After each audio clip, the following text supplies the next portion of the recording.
அனைவருக்கும் வணக்கம். ஆசானின் சிவபுராண உரைத்தொடர் இப்போது துவங்க உள்ளது. நன்றி.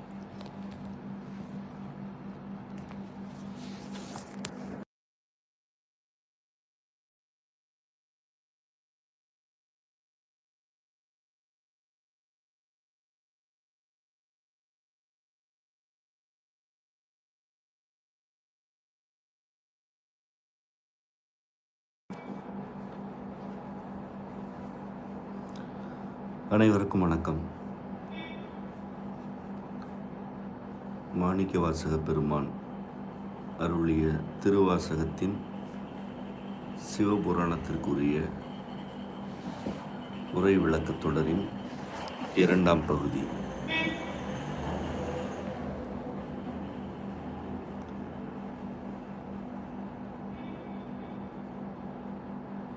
நமச்சிவாய வாழ்க, நாதன் தாள் வாழ்க எனும் முதல் அடியின் விளக்கத்தை நேற்று கண்டோம்.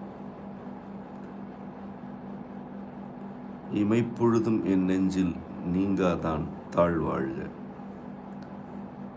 கோவழி ஆண்ட குருமனிதன் தாழ் வாழ்க, ஆகமம் ஆகி நின்றன்னிப்பான் தாழ் வாழ்க, ஏகன் அநேகன் இறைவன் அடி வாழ்க என்பன அடுத்த 4 அடிகள்.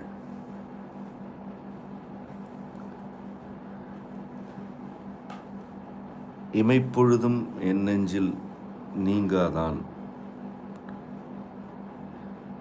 என்று இறைவனை விழிக்கும் அழகும் ஆழ்ந்த ஒப்படைப்பும் உண்மையை தெள்ளத் தெளிவாக உணர்ந்த தன்மையும் மாணிக்கவாசகரின் தனித்தன்மை.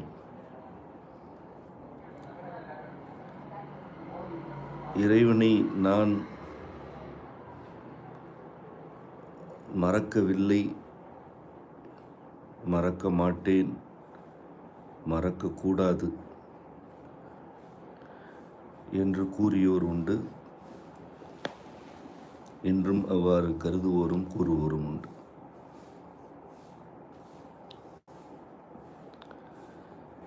இறைவன் என்னை மறந்துவிடக்கூடாது அல்லது அவன் என்னை கைவிட்டு விடக்கூடாது என்று புலம்புவோர் எக்காலத்திலும் உண்டு.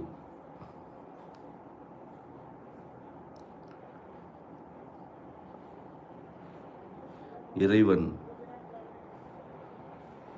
ஓர் இமைப்பொழுது கூட என் நெஞ்சத்திலிருந்து நீங்குவதே இல்லை என்ற உண்மையை தெள்ளத் தெளிவாக உணர்ந்து உரைத்தவர் மாணிக்கவாசகர்.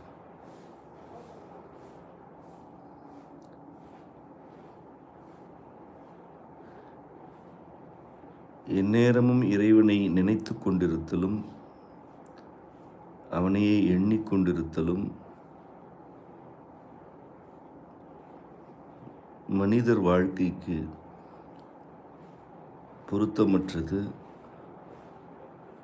வாய்ப்பற்றது.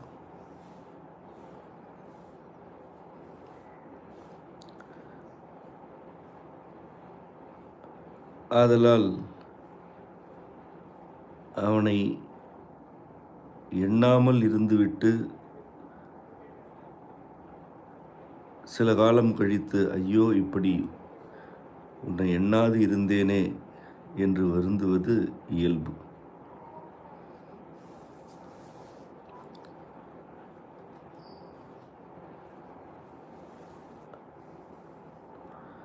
அவ்வாறு இறைவனை எண்ணத்தினால் எண்ணாமல் ஒரு குறிப்பிட்ட கால இடைவெளிக்கு பின்னர் மீண்டும்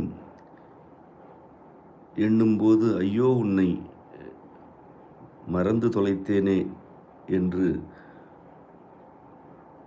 புலம்புவதை சுந்தரமூர்த்தி நாயனாரின் பாடல்களில் நாம் காண்கிறோம். அவரும் உள்ளது உள்ளபடி உரைத்தவர்தான்.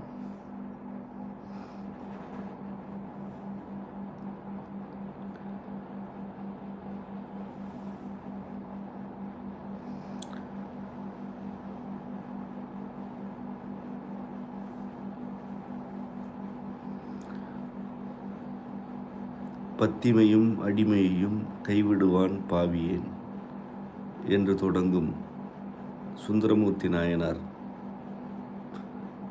பாடலில் ஆரூர் இறைவனை விட்டு பிரிந்து இருந்த காலத்தை எண்ணி கலங்கி ஆரூர் நோக்கி விரைந்து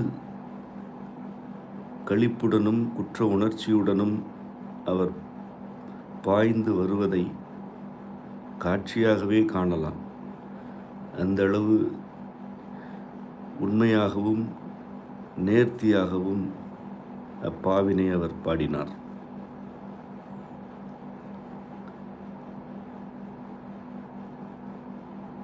இவ்வாறு இறைவனை எண்ணாது வாழ்க்கை நடைமுறைகளுக்குள் புகுந்து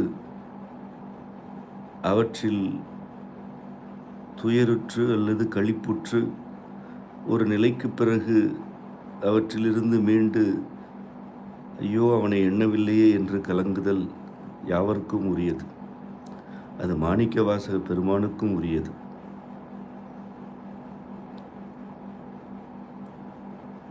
அவ்வாறு இறைவனை எண்ணாது இருக்கும் நிலையை பற்றி மாணிக்கவாசகரும் பல இடங்களில் பாடியிருக்கிறார்.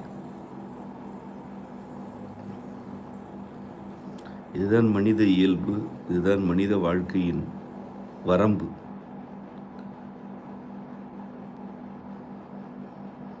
நாம் அவனை எண்ணாமல் என்னென்னவோ செய்கிறோம். ஆனால் அவன் நம்மை எண்ணாதிருக்கிறானா,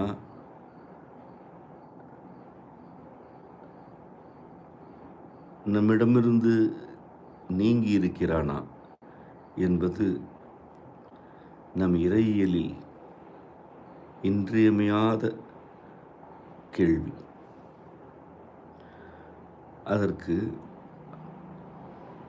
ஆழமாகவும் நயமாகவும் மாணிக்கவாசகர் ஓர் அடியில் விளக்கம் தருகிறார். இமைப்பொழுதும் என் நெஞ்சில் நீங்காதான் என்று இறைவனை கூறிவிடுகிறார். இறைவன் நம்முடைய நெஞ்சிலிருந்து நீங்குவதே இல்லை.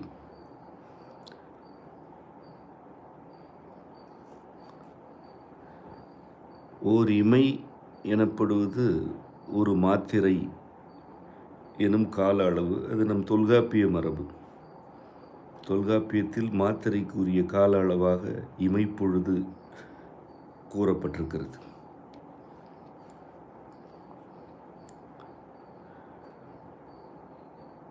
அந்த ஓர் இமைப்பொழுதும் கூட அவன் நீங்குவதில்லை என்பது உண்மை. ஏனென்றால் இறைவன் யாவுமாக இருக்கிறான், யாவற்றிலும் இருக்கிறான். அவன் நீங்கிய இடம் என்று எதுவுமில்லை. அவன் இல்லாமல் போகும் நிலை என்று எதுவுமில்லை. அவன் ஒதுங்கும் காலம் என்றும் எதுவுமில்லை.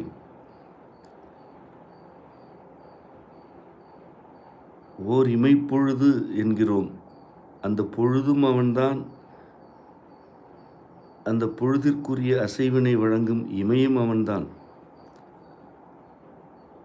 அவ்வகையில் அவன் நம் நெஞ்சில் நீங்காமல் இருக்கிறான். இந்த உண்மையை உணர்வதற்கு மாணிக்கவாசகர் என்ற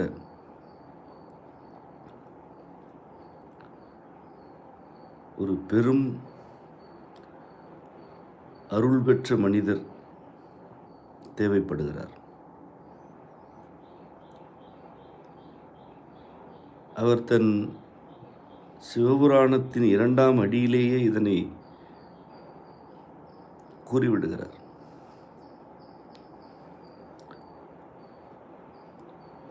இமைப்பொழுதும் என் நெஞ்சில் நீங்காதான் தாழ்வாழ்க என்று ஒரு பேருண்மையை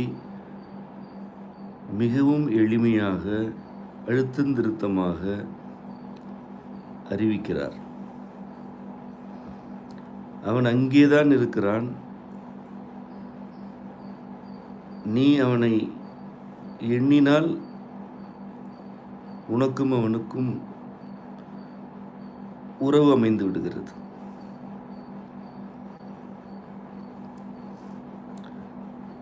காற்று உன்னை சுற்றி இருக்கிறது. நீ உள்ளிழுத்தால் அது உனக்கு உயிரூட்டமாகிறது.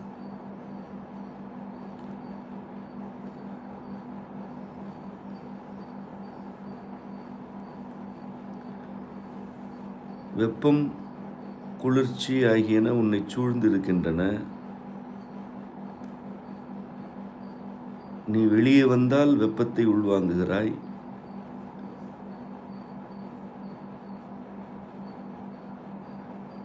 நீ உடலால் உள்வாங்கும் தன்மையுடன் இருந்தால் குளிர்ச்சியையும் உள்வாங்குகிறாய். நீயாக எவற்றையாவது உடல் மீது போர்த்தி கொண்டு வெப்பத்திலிருந்தும் குளிர்ச்சியிலிருந்தும் உன்னை ஒதுக்கி வைத்து கொண்டால் அவை இல்லை என்று ஆகிவிடுவதில்லை. இறைவன் நெஞ்சில் நீங்காமல் இருக்கிறான். நீ அவனை எண்ணினால் அவனோடு உறவாடுகிறாய். நீ அவனை எண்ணாது போனால் நீ ஒதுங்குகிறாய். அவன் அங்குதான் இருக்கிறான். இதுதான் நாம் பெற வேண்டிய கருத்து. அடுத்த அடி, கோகழி ஆண்ட குரு மனிதன் தாழ்வாழ்க. கோகழி என்பது ஒரு இடத்தை குறிக்கிறது. அது திருப்பெருந்துறை எனும் ஊரை குறிப்பதாக முன்னோர் கூறியிருக்கிறார்கள். நாமும் அவ்வாறு தான் கருதுகிறோம். இந்த கோகழி, திருப்பெருந்துறை ஆகிய இரு சொற்களையுமே மாணிக்க வாசகர் திருவாசகம் எங்கும் புழங்கியிருக்கிறார். குறிப்பாக திருப்பெருந்துறையை பற்றி அவர் பல இடங்களில் குறிப்பிட்டிருக்கிறார்.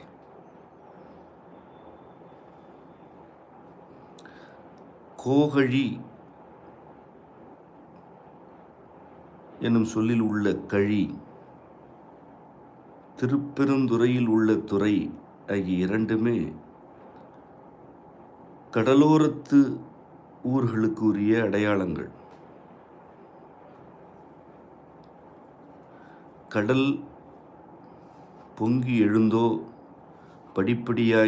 படிப்படியாக நிலத்திற்கு உள் நுழைந்தோ நிலப்பகுதியை குறைத்து கொண்டே இருக்குமாயின் அவ்விடம் கழி எனப்படும். கடல் நீரால் கழிக்கப்படும் நிலம் கழி என்று அழைக்கப்பட்டது.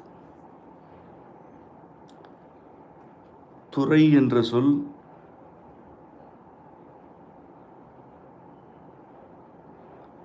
நீர்நிலைகளின் கரையில் மக்கள் புழங்குவதற்கு உரிய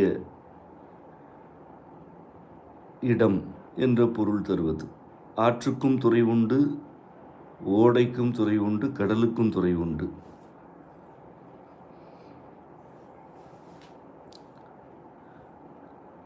கோகழி, திருப்பெருந்துறை ஆகிய இரண்டு சொற்களும்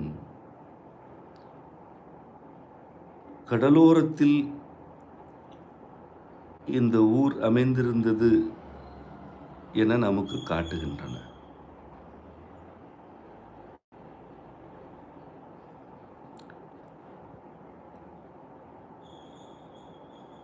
அது கழி என்ற சொல்லுடன் என்ற பின்னொட்டுடன் இருப்பதனால்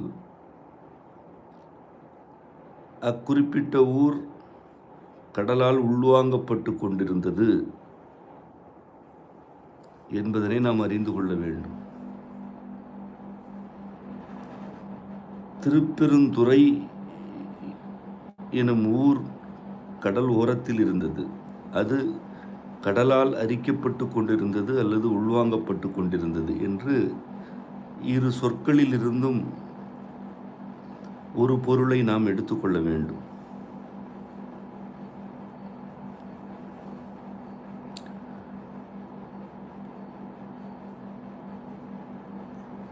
இன்று மாணிக்க வாசகர் அருள் பெற்ற தலம் அல்லது அவர் கட்டிய கோயில் என இருப்பது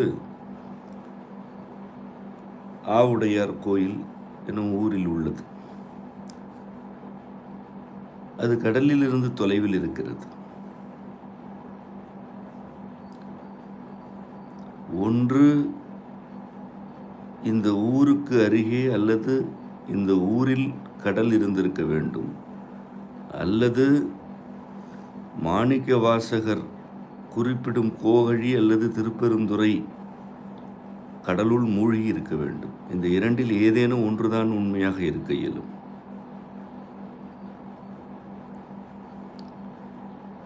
இதனை நீங்கள் ஏன் அறிந்து கொள்ள வேண்டியிருக்கிறது என்றால், மாணிக்க வாசகரின் காலம் என்ன, அவர் தன் மந்திரங்களில் குறிப்பிடும் நில அமைப்பின் இயல்புகள் யாவை என்பதனை தெளிவாக விளங்கிக் கொள்ள வேண்டும். திருவாசகம் முழுவதும் அவர் தன் காலத்து சூழலை, நில அமைப்பை தெளிவாக குறிப்பிட்டு கொண்டே இருக்கிறார். முன்னர் கூறியது போல் கீர்த்தி திரு அகவல் என்னும் இயல் கடலுள் தமிழகத்தின் மேற்கு பகுதி, கிழக்கு பகுதி எவ்வாறு மூழ்கிற்று என்பதனையும், இமயம் வரையிலான நிலப்பகுதியின்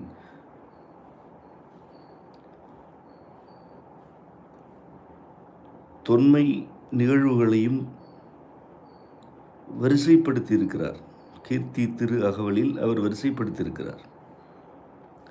அதே கிழக்கு பகுதியில் இருந்த ஓர் ஊர்தான் திருப்பெருந்துறை அல்லது கோகழி எனப்படுவது.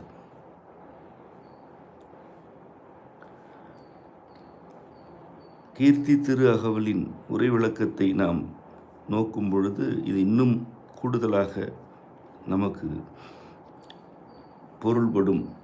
ஆயினும் திருவாசகத்தை முறையாக கற்க வேண்டும் என விரும்புவோர்க்கு கோகழி, திருப்பெருந்துறை ஆகிய சொற்கள் குறித்த தெளிவு வேண்டும். அவற்றையெல்லாம் எளிதில் கடந்து சென்று விடக்கூடாது.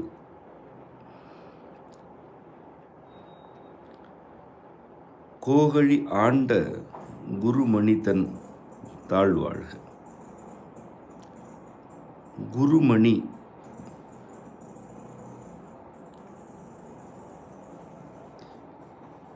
என்பது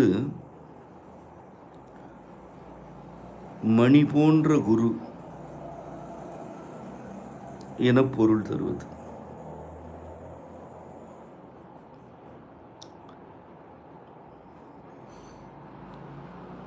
இந்த சொல்லில் குரு என்பது ஒரு மனித நிலையையும், மணி என்பது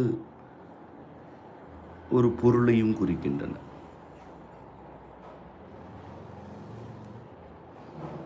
பொன்மணி என்றால் பொன்னால் செய்யப்பட்டிருக்கும் மணி என்று நேரடியாக பொருளாகிவிடும். குருமணி அவ்வாறானதல்ல.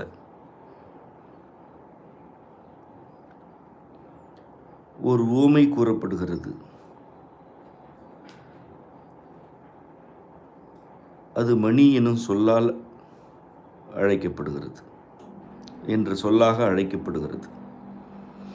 முதலில் மணி என்ற சொல்லை விளங்கிக் கொள்ள வேண்டும். இறைவனை போற்றும் துதிக்கும் நம்முடைய பாடல்களில் தவிர்க்கவே இயலாத சொல்லாக மணி இருக்கிறது.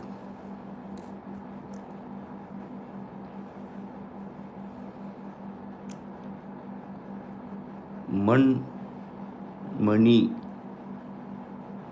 என்று விரிவடையும். மண் எனும் சொல்தான் மணி என்றாகிறது. மண் என்றால் மிக மிக நெருக்கமாக இருத்தல் என்று பொருள் வரும். மண்டுதல், மண்டி இருத்தல் என்று வழக்குச் சொல்லாக அது இன்றும் இருக்கிறது.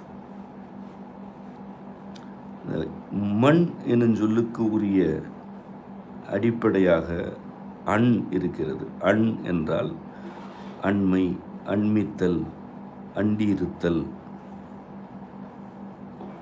என்று பொருளாகும். அண் மண் என்றாகிறது. அது மண்டுதல் என்ற வழக்கத்தில் உள்ள பொருளை தருகிறது. மண் எனும் பொருளின் இயல்பே அதுதான் என்பதனை நாம் அறிந்து கொள்கிறோம். எது மிக மிக மிக நெருக்கமாக இருக்கிறதோ அது மண்டி இருக்கிறது. மண் எனும் பொருள் அப்படித்தான் மண்டி இருக்கும். இதே மண் ஒன்றுடன் ஒன்று நெருக்கமாக இல்லாமல் தனித்தனி துகள்களாக இருந்தால் அது மணல் என்ற சொல்லால் அழைக்கப்படுகிறது. மண் அல் மணல் என அது ஆகிறது. மண் அல்லாதது மணல். அது ஏன் மண் அல்ல? அது தனித்தனி துகள்களாக இருக்கிறது. அதனால் அது மண் அல்ல, மணல். மிக நெருக்கமாக இருப்பது மண். இந்த மண் மணி என்று ஆகிறது.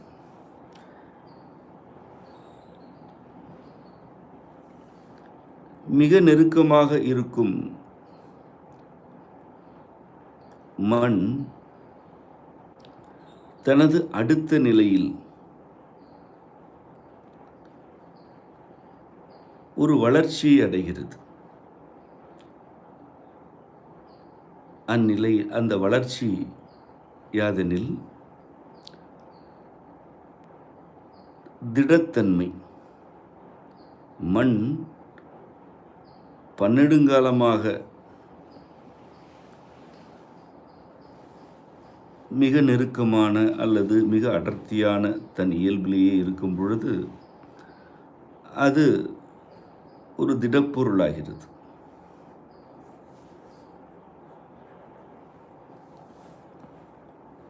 அதனை மணி என நம் இறைத்தமிழ் குறிக்கிறது. அண் அணி என்றாகும். நெருக்கமாக இருப்பது அண். அவையெல்லாம் அடுத்த நிலையில் ஒரு வரிசையாக இருக்கும் என்றால் அது அணி. அவ்வாறு மண்ணுக்கு அடுத்த நிலை மணி. இதுதான் மணி என்ற ஒரு பொருளை குறிக்கும் சொல்லுக்கு உரிய அடிப்படை விளக்கம். பவளம் என்பது கற்களின் ஒரு வகை. அது மணி எனப்படுகிறது. பொன்னால் செய்யப்படுவனவும் மணி என அழைக்கப்படுகின்றன. இவ்வாறு மணி என அழைக்கப்படும் யாவுமே அடர்த்தியானவை, அதாவது மண்டியிருப்பவை. மண்டியிருப்பவை மட்டுமல்ல, அவை அடுத்த நிலை வளர்ச்சி அடைந்தவை. ஒன்று மிக மிக நெருக்கமாக அடர்த்தியாக இருக்கிறது. அது தன் அடுத்த நிலை வளர்ச்சியில் திடத்தன்மையையும் அடைந்து விடுகிறது என்றால் அது மணி என்பதுதான் இந்த சொல்லில் இருந்து நாம் பெற வேண்டிய கருத்து. அடுத்ததாக, இந்த மணி முழுமையானது, தன்னளவில் அது ஒரு தனித்தன்மை கொண்டது என்பது உட்கிடையான கருத்து.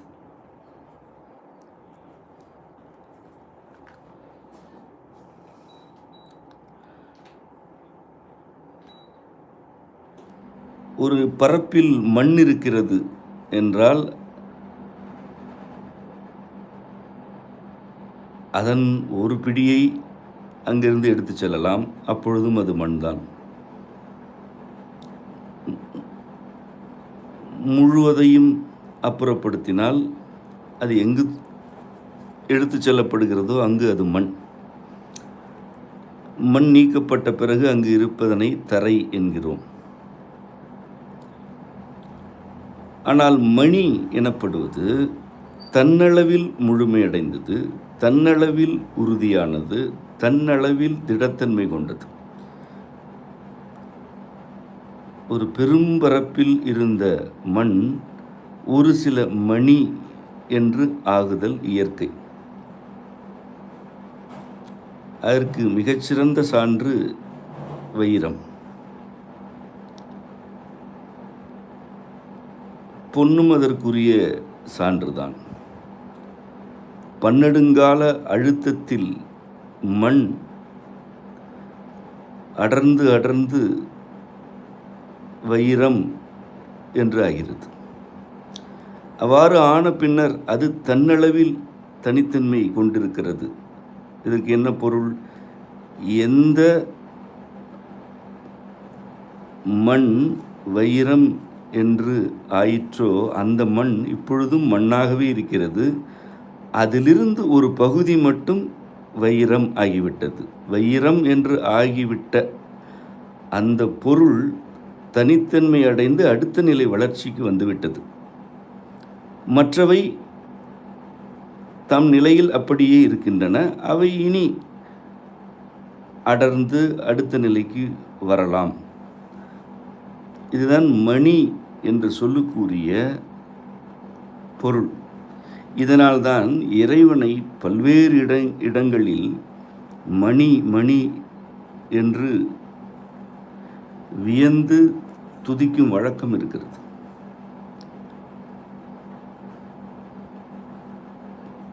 தனக்கென்று தனித்தன்மை கொண்டவன், தன்னளவில் முழுமையானவன், சூழலில் மண் இருந்தாலும் தான் மட்டும் மணி என்று இருப்பவன்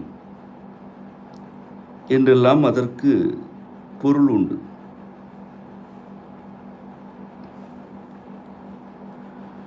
பொல்லாமணியை புணர்ந்தே என்று இறைவனுக்கும் தனக்குமான உறவில் புணர்ச்சி எனும் வினை இருப்பதாக கூறியவர் மாணிக்கவாசகர். அதில் பொல்லாமணி என அவர் விளித்தது துளையிடப்படாத முழுமையாக அப்படியே இருக்கும் மணி என்ற பொருளில்.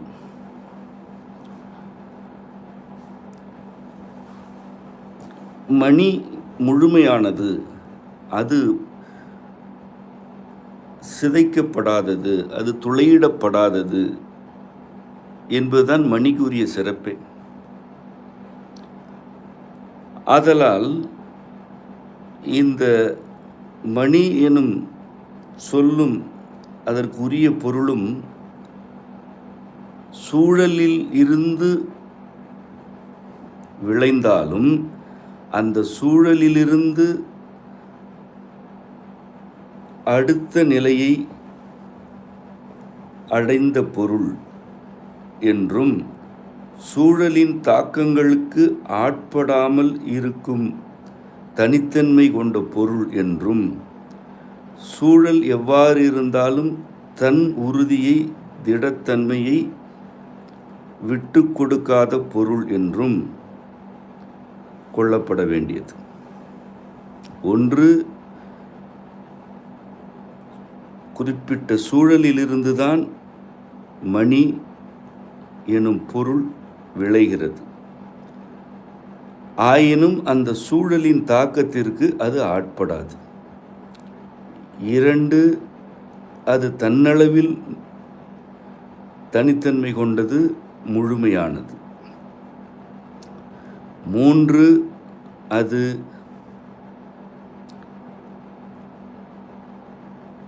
அங்கிருந்து ஒரு குறிப்பிட்ட சூழலிலிருந்து வேறொரு சூழலுக்கு எடுத்து செல்லப்பட்டாலும் அங்கும் அது அதுவாகவே இருக்கும்.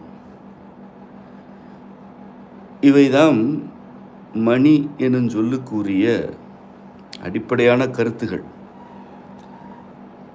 இந்த செறிவு அந்த சொல்லில் இருப்பதனால்தான் இறைவனை மணி என்று வியந்தார்கள்.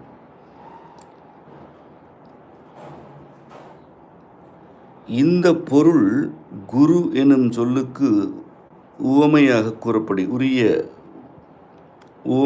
கூறப்படுகிறது. இறைவன் குருமணி என்று வந்தான், வந்து என்னை ஆண்டான் என்கிறார் மாணிக்கவாசகர். குரு என்பது வழிநடத்துபவர், கற்றுத்தருபவர் என்ற பொருளில் இன்று புழங்குகிறது. அதற்குரிய விளக்கம் இவற்றை விட, இன்று வழக்கத்தில் உள்ள கருத்துக்களை விட ஆழமானது, செறிவானது. குரு என்று இடையின ருகரம் கொண்டு எழுதுவது திருவாசகத்தில் உள்ள ஆசிரியரை அல்லது ஆசானை குறிக்கும் சொல்.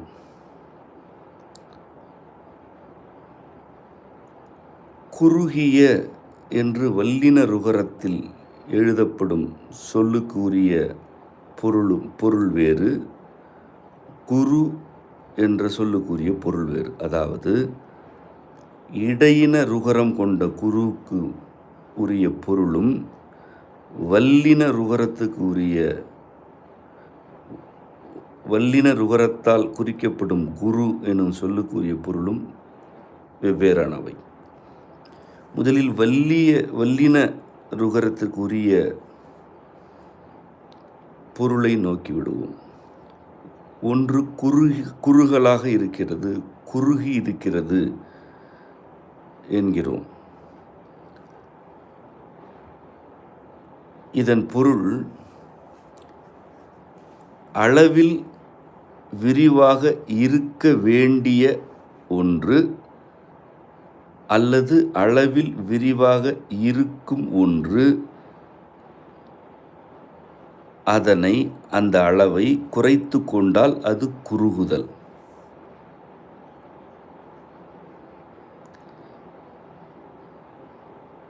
நீளமான ஒன்று தன் அளவை குறைக்கிறது என்றால் அது குறுகுகிறது, குறைகிறது என்று பொருள்.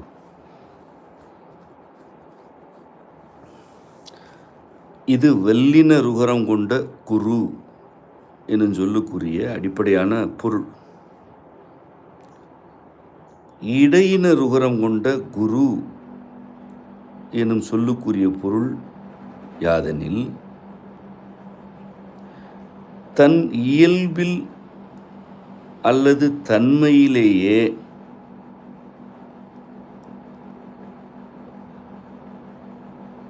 ஒரு வரம்பிற்கு உட்பட்டு இருக்கும் நிலை.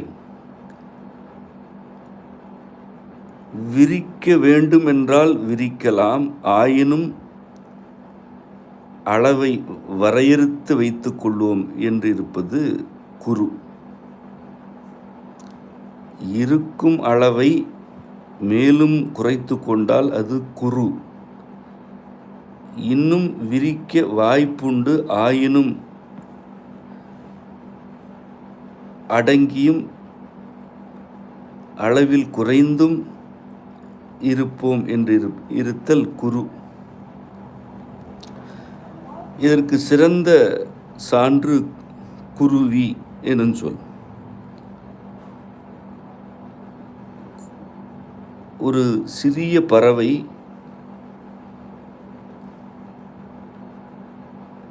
அளவில் எப்படி இருக்கிறதோ அதனை விட அதன் அளவு அது இறக்கை விரிக்கும் பொழுது தோற்றமளிக்கிறது. அது சிறியது, ஆனால் அது பறக்கும் பொழுது அதன் அளவு விரிவடைகிறது. இதனால் இவ்வாறான அளவில் சிறிய பறவைகள் யாவுமே குருவி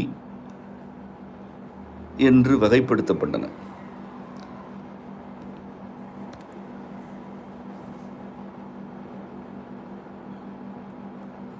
வியர்க்குரு என்பது உடலில் எழும் ஒரு சிறு வடிவம். வியர்வையினால் அது எழுகிறது. அது அளவில் சிறியதாகவே தான் இருக்கும். அதன் தன்மை அல்லது தோலில் உள்ள தன்மையில் சீர்கேடு மிகுதியானால் அது பல்கி பெருகிக் கொண்டே இருக்கும்.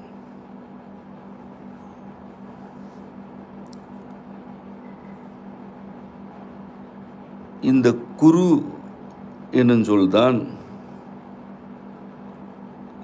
குறிசில் என்று வளர்ச்சி அடைந்தது. அதாவது குரு அடுத்த நிலையில் குறி என்று வளர்ச்சி அடையும்.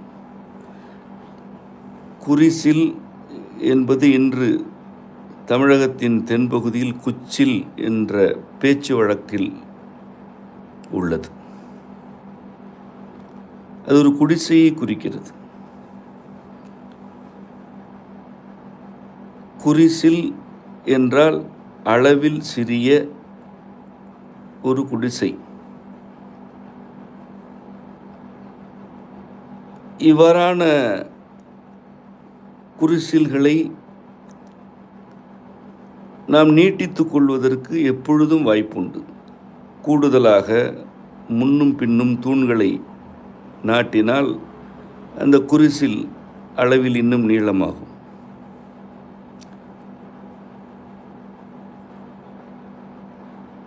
அது குறிசில் எனப்படுகிறது. இந்த குரு எனும் சொல்லுக்குரிய பொருளின் வளர்ச்சியில்தான் குரங்கு என்ற உயிரினத்திற்கும் பெயர் வழங்கப்பெற்றது. அது எவ்வளவு தன்னை ஒடுக்கி கொண்டிருக்குமோ அந்த அளவு ஒடுக்கி ஓரிடத்தில் இருக்கும்.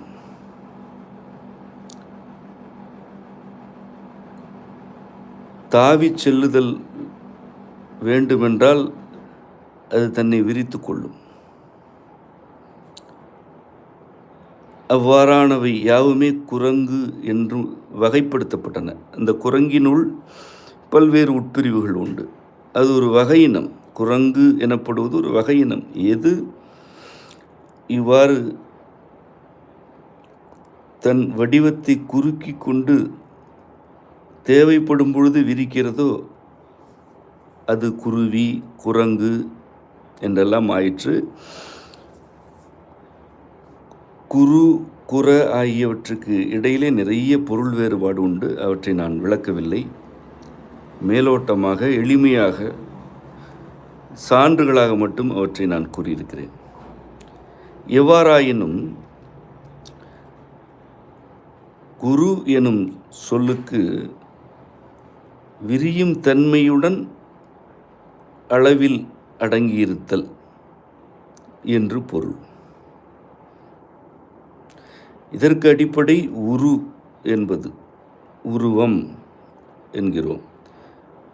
எது உரு என்று இருக்கிறதோ அது வளர்ச்சியடையத்தக்கது, இன்று இந்த அளவில் இருக்கிறது. அதுதான் உரு. ஒரு குழந்தை இருக்கிறது, குழந்தையின் உரு இதுதான். ஆனால் அது இப்படியே இருக்கப் போவதில்லை, அது வளர்ச்சி அடையப் போகிறது.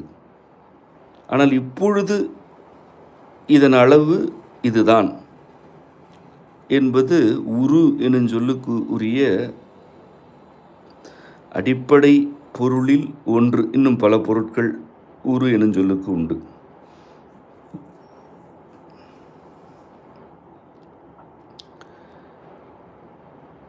இது குரு என்று ஆகும் பொழுது மிகவும் இறுக்கமான அல்லது செறிவான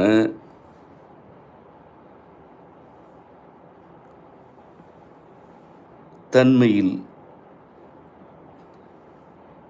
இருந்து கொண்டு எவ்வளவு விரிய வேண்டுமோ அவ்வளவு மட்டும் விரிந்து தன்னைத்தானே சுருக்கிக் கொள்ளுதல் என்ற பொருளை தருகிறது.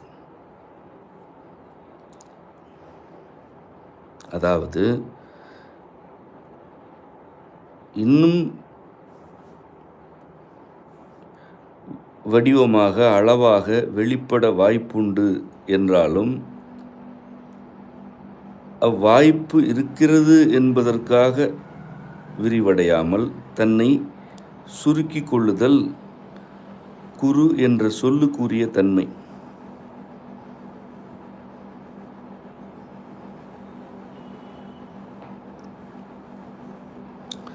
குருந்தம் என்பது மாணிக்கவாசகருக்கு இறைவன் முதன்முறையாக அருள் வழங்கிய தலத்தில் இருந்த மரம். மாணிக்கவாசகரே அதை பல இடங்களில் திருவாசகத்தில் குறிப்பிடுகிறார். இந்த குருந்தம் என்ற மரமும் படிப்படியாக வளர்ச்சியடைந்து விரிவடைவது. ஆயினும் அது அளவில் சிறியதாகத்தான் தோற்றமளிக்கும். விரைந்து வளர்ந்து ஓங்குவது அல்ல குருந்தம். செறிவாக தன்னுடைய உடலில் விரிவடைவதற்கு தேவையானவற்றை தேக்கி வைத்து கொண்டு படிப்படியாக தன்னை விரிப்பது குருந்தம் எனும் மரம். அது அந்த மரத்தின் வளர்ச்சியை நோக்குபவர்களுக்கே எளிதில் விளங்குவதுதான். இதுதான் குரு என்ற சொல்லுக்குரிய விளக்கம். இது இறைவனுக்கு உரிய சொல்லாக மாணிக்கவாசகரால் வழங்கப்பட்டிருக்கிறது. மணி என்பது சூழலில் உள்ள மண் ஒரு சிறு பொருளாக செறிந்து அடர்ந்து தனித்தன்மையை வளர்த்து கொண்ட பின்னர் விளைவது. இதுதான் மணி என்ற பொருள். குரு எனப்படுவது விரிவடைவதற்கு உரிய அளவு எதுவோ அதனை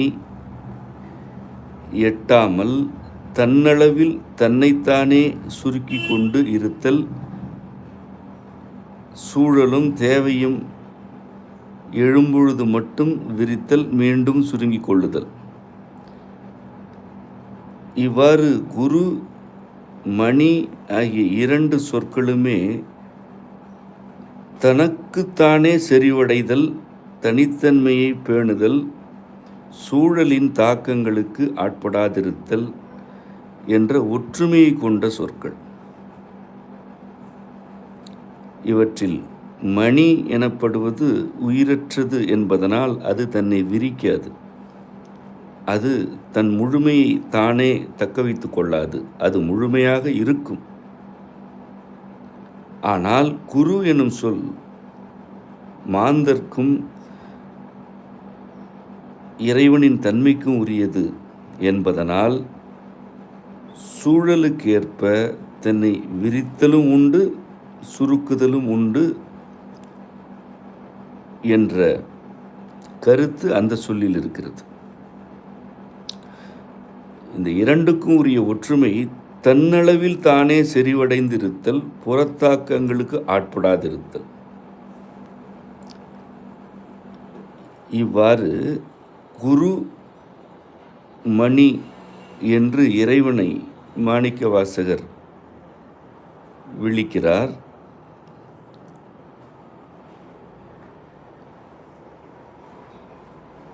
இந்த குருமணியாகிய இறைவன் கோகழியில் தன்னை ஆண்டான் என்கிறார். முன்னர் கூறியவாறு கோகழி கடலோரத்து ஊர்.